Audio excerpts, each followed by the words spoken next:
It's a very competitive industry is the reality of it, the banking industry. Yeah. So if you can't get a loan from here, then you take it somewhere else. And they're either competing on price or they're competing on willingness to lend.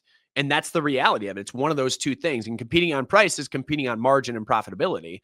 Or you're willing to lend to someone that someone else is not willing to lend to, and you get the business and therefore make the money and they don't. But everyone's willing to lend to a pristine borrower. Yeah.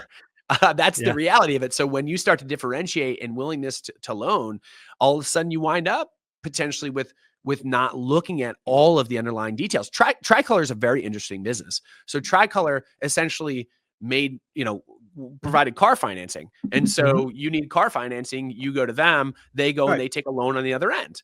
Well, the reality they basically, folks, they borrowed at 6, they lent at 16. Right. And they made the spread. But there's a wrinkle. Go ahead. Yeah, the wrinkle is they borrowed on the same underlying collateral from multiple banks.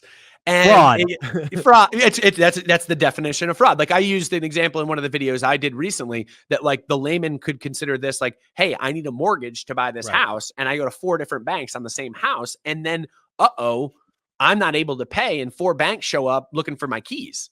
And that's exactly what's playing out now, except for they had 25,000 creditors, which is bananas.